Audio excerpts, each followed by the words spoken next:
is accused of $300 million in fraud as significant assets, yet no charges and no attempts to recover taxpayer money. I'll remind y'all, $19 billion. I was a state legislator, and I can remember when our state budget was $19 billion. This is money that's been stolen, and it will not be recovered, and you all are to blame, and every dadgum one of you all ought to step down. Welcome back to Freedom Forge, where we break down the real stories in Washington that the mainstream media refuses to cover honestly. If you're tired of the same old talking points, if you believe this country can do better, and if you demand honest answers for public officials, this channel is for you. Be sure to hit that like button, subscribe, and ring the bell so you never miss an update or a reaction to moments that truly matter to our republic. Today, we're reacting to an absolutely jaw-dropping exchange from a recent Senate hearing.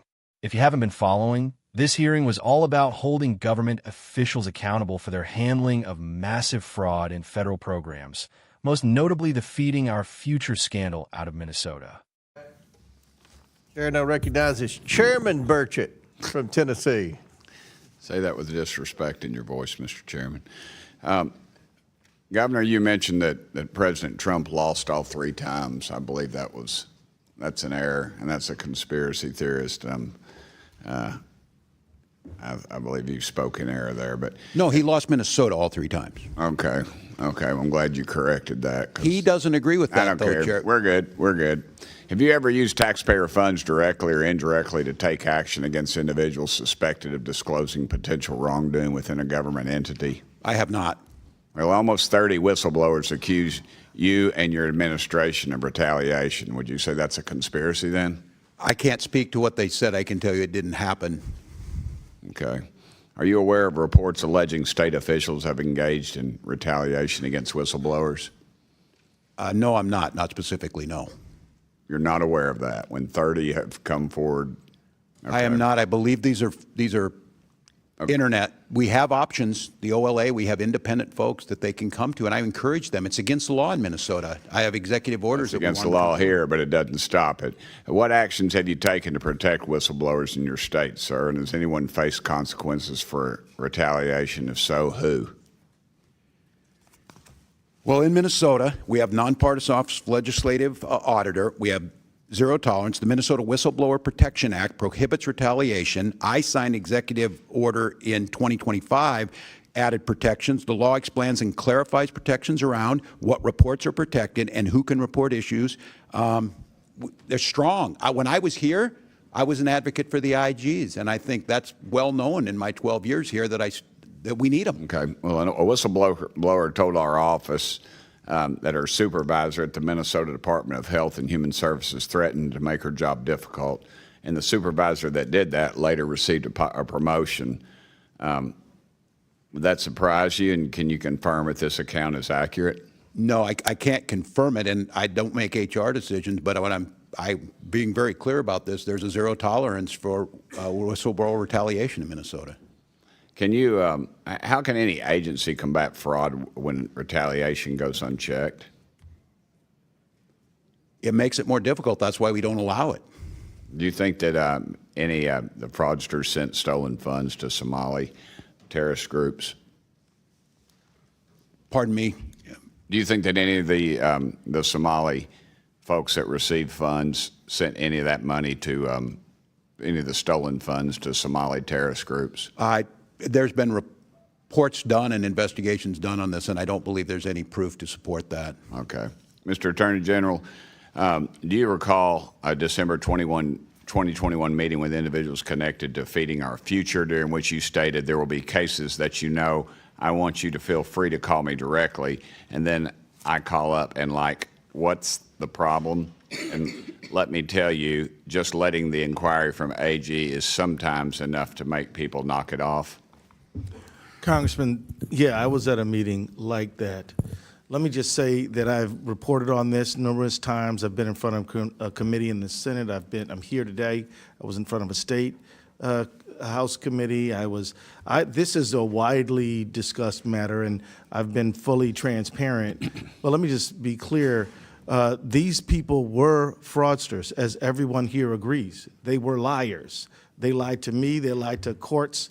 They lied to everyone. And I would like you to know that I do meet with community meetings all the time. I mean, it's a regular part of my job. Nothing unusual about me meeting with people. Nothing unusual about me telling people if you got a problem, my office will try to help you. But these people were liars and fraudsters. Okay. The main thing is I'd like you to know is that we're down so many federal prosecutors that it has put our ability to hold these people accountable definitely at a loss. Yes, sir. Those 8-hour days do get long. In September of 2022, you issued a press release titled, "For 2 years, Attorney General Ellison's office has held feeding our future accountable." Does that sound familiar? Thank you for the question, Congressman. Let me tell you, the Department of Education. Does it sound familiar or not, sir? It certainly does. And the Department of And Education. how much did you receive in campaign contributions from individuals charged in the Feeding Our Future case? Every campaign donation I got was returned to all authorities. Okay. Everybody knows about the $250 million in fraud for Feeding Our Future case, which was prosecuted by the U.S. Attorney's Office in Minnesota. But there were just 2 other large site sponsors that you settled with instead of prosecuting them. Why did you not prosecute Partners in Quality Care or the Gar Family Services?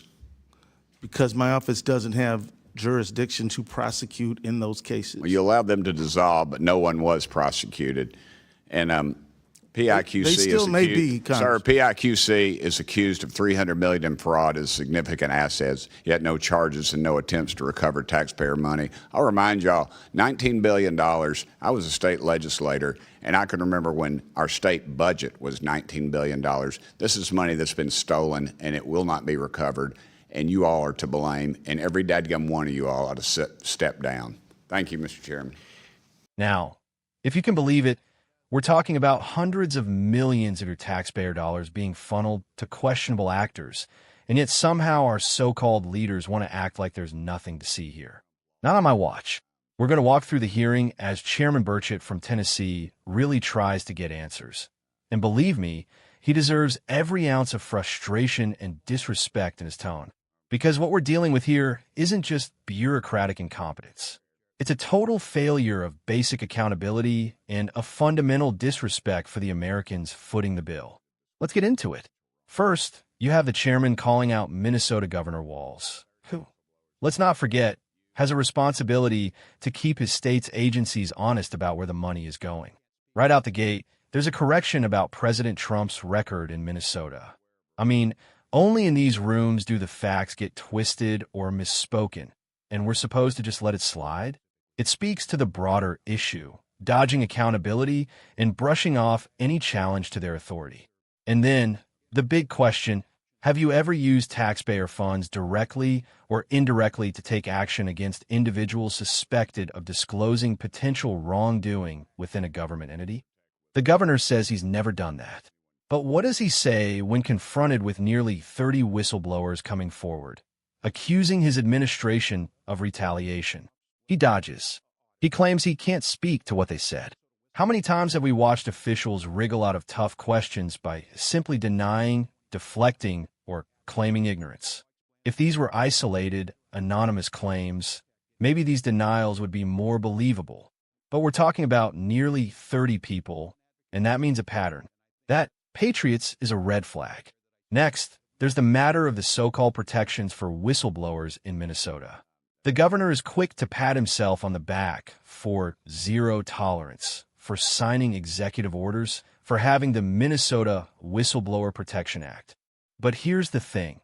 If these protections were working, whistleblowers wouldn't be getting retaliated against.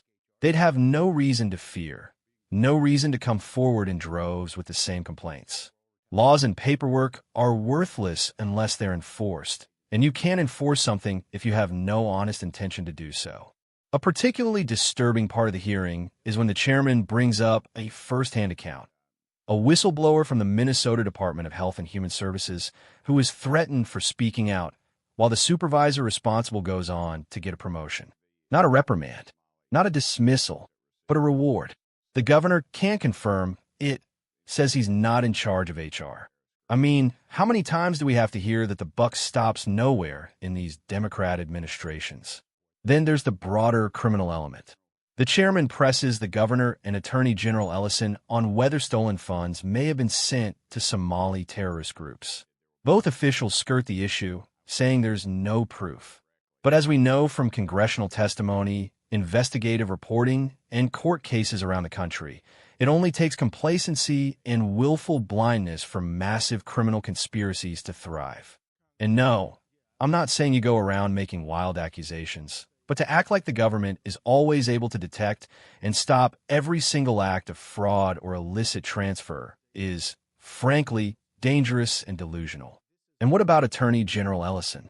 This is a man who, when confronted about his meetings with individuals now indicted or implicated in the Feeding Our Future case, tries to play it off as routine.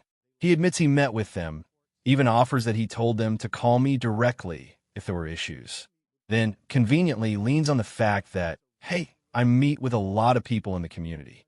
Let me ask, how many times do you personally get to call the Attorney General for favors, get him to lean on others for you? It's clear, if you're well-connected, especially in Democrat circles, the doors are open. Ellison goes on about federal prosecutors being down in numbers as if that excuses the lack of accountability. What about state-level responsibility? Because when it comes time to actually prosecute or even attempt to recover hundreds of millions of your dollars, suddenly everyone's hands are tied. Nobody has jurisdiction. Nobody's responsible. And then, when pressed on campaign contributions from defendants in this fraud, Ellison claims all donations were returned. Assuming that's even true, should the bar for public office be set so low that you can take the questionable money, get exposed, and only then give it back when it's politically damaging? Let me drive this home. The Feeding Our Future case isn't some abstract issue. It's a symptom of what happens when politicians, mostly Democrats, in this instance, believe government is their personal playground, not a sacred trust. These are not victimless crimes. They take food out of the mouths of children and funnel it to the well-connected and corrupt.